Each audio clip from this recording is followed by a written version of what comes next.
What's up gamers, DreamcastGuy here, reviewing today Ys VIII. Now before we get into this video, I want you to do me a favor and just try and clear your mind. Don't assume anything about this game before you go into it, because it seems like even though this is part of a very long-running series, you don't really need to play any of them before you jump into this. The story it has here is basically completely standalone. They reference a couple characters and a couple cities, but for the most part, going straight into this game, I felt like I missed nothing. We play as a character named Adol, a very good swordsman who calls himself an adventurer. He's sailing on a boat to try and go to a new country when suddenly he gets attacked by a giant mutant octopus that destroys it and makes it where he has to wash up on shore. Now he has no choice but to try and explore this massive island and look for other survivors. Essentially, the entire point of Ys VIII is to gather up all these different people who are basically stranded on this island, get them to come together and establish some form of society. That way you can get together, possibly rebuild a boat, and escape this very tropical prison. Doing that, though, is going to take a lot of teamwork and a lot of creativity, because this is definitely a game that's all about finding your own path. This island is massive. It's basically a tiny continent, and you're not going to really find any street signs on it because nobody has ever made it here and survived. It seems like it's some sort of weird time travel type place because there are humongous dinosaurs, which clearly are very uncommon because when people see them, they freak out. Everything about this place is built to kill you, so staying alive requires you work together, fight hard, and basically use the best specials possible. So let's talk a little bit about combat, because at its heart, this is a very good action RPG. It is very, very easy to pick this stuff up. There aren't skill trees, the leveling system is quite simple. All you really need to focus on is how you build out your skills themselves. You basically get different special attacks for each character that let you do launching strikes, spin attacks for wide range stuff, or sometimes doing more distanced attacks. That way you can hit people from farther away and try and nail their weak points. The big thing you need to focus on is how you're attacking an enemy, because every foe has something called a break meter. Basically, most people have some sort of special armor or something that makes them extra hard to take down, but if you manage to deal enough of a specific kind of damage, you'll actually make them open up to double, triple, or sometimes even 10 times damage for a very short time. This is where you need to switch between the different heroes. There's a wide cast of characters that we get to play as, but really it comes down to basically slashers, bashers, and shooters. People who are able to pierce armor, break armor, or just slice armor. Now, this is all cool because really what it comes down to is the style you want to play. Everybody ends up being equivalently powerful, but can really be customized to the way you want. Personally, I really like the main character a bunch. Each of them has their own cool way of attacking, but his stuff and seeing his sword arts was really cool, and as I got further and unlocked different upgrades to make it where I could basically juggle people in the air for an entire boss fight, that's fantastic. Now here's something you need to keep in mind while in these long battles is your special meter buildup. Basically, you can do what's called a critical strike. You essentially build up tons and tons of energy by constantly trying to break them down, and as you deal a certain amount of damage, heal yourself a certain amount, or keep unleashing your own special attacks, you can eventually do an ultimate, a massive super strike that's guaranteed to take off tons and tons of health. All of this is basically just trying to make it where you're always busy in combat without ever being overwhelmed. At no point when I was in this did I ever feel like I had brought the wrong party members along, even if I was just bringing my favorite heroes, and never did I feel like I had messed up if I basically threw on a bunch of the strikes I liked most.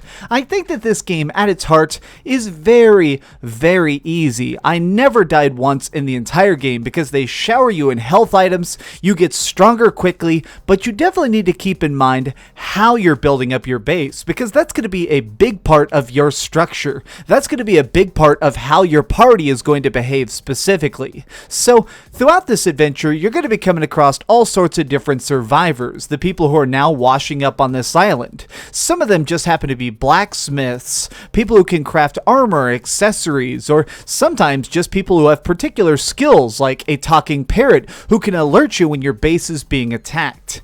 Every single one of these things, though, it each has its own little importance, because while you can technically do everything by yourself and just be a one-man army, it's definitely a lot easier if you pay attention to what each person in your society wants. And more than that, you listen to their needs. Sometimes they'll actually assign you specific quests for upgrading a place to sleep, that way everybody actually gets more rest, and makes it where you can level up quicker, or makes it where if you build a better blacksmith forge, they can smelt better iron and therefore make it where your blades are even sharper. Everything about this game has a real nice point to it, where you're constantly going out and adventuring, exploring from one end to the next of this absolutely giant place, but I love it because there's always an objective, whether you want to follow the main mission or just go off on your own. You can find special landmarks, teleportation crystals, that way you can warp around and make it where you can get from place to place quicker, or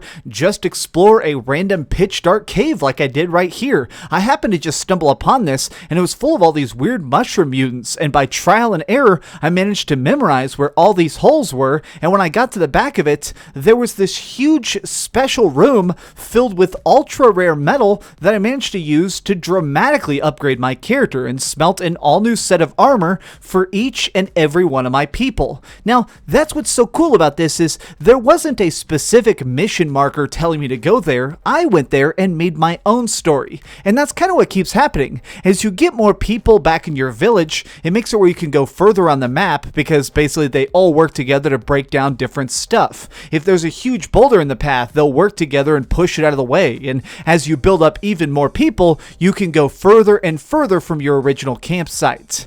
All of this is fantastic, but I do have to say there is one really big drawback, which is that I liked the story that's going on this place. The people who are trapped on this cursed little island, well, they all have a real good motivation. All of them are kind of going on these goofy little quests, but the overarching story talks more about these far-off mystical people and weird prophecies. I mean, that's what the title Dana is all about, but I never really cared about it because it wasn't really in front of me quite as much. It does pay off in the end, but for most of the game, every single time you go to sleep, you have to see a really long cutscene explaining stuff about these characters who aren't here, who aren't fighting with you, and really, in my opinion, don't really matter. However, I will say that these moments, thankfully, are, if you want, completely forgettable and totally skippable. You are able to fast forward past anything you don't like and get back to the silly moments that are happening right here in front of you. Like, just as a random example, at one point I came back to the village to try and check on people, and suddenly they discovered that there was this legendary serial killer had somehow snuck out of that boat that sunk, so all the survivors were getting picked off one by this serial killer, and I had to figure out who he really was and find him and fight him. And it was so goofy. I mean, it was just so absolutely insane that it made me really acknowledge the fact that this game is made purely for entertainment. It is a game that every single part of it is made to be fast, easy, and really keep a grin on your face. You don't have to sit there and pay a bunch of attention if you don't want to. The map is always telling you where you can go next. But if you really just want to be a rebel and forge your own tale within this world, it is totally possible. And that is what really blew me away about this the most. I went into this game kind of just thinking that it'd be a nice little RPG, and I came out the other side realizing that this is an adventure that is perfectly at home on any console you could possibly want to try it on. Okay, so we've heard some good and some bad, but let's go over to the ratings board and put a big number on it. I am giving Ys VIII a 9.5 out of 10. times like this are seriously one of my favorite parts of this job, because you know what? I probably would not have played this game. I wouldn't have bought it on my own. I just kind of was curious about it. I decided to review it, and now having forced myself to go through this journey, it was so fantastic. I love stuff like this. So thank you all for telling me to try this game, because seriously, I love it. It totally blew my mind, and now is weirdly one of my favorite games of the year. So thank you. If you enjoyed this video, please give it a thumbs up, share with your friends, and subscribe if you haven't already. But do me the biggest favor of all and keep dreaming. Oh, hi. I'm just working on the next video. If you want to see what it is, go ahead and click this button and you can subscribe.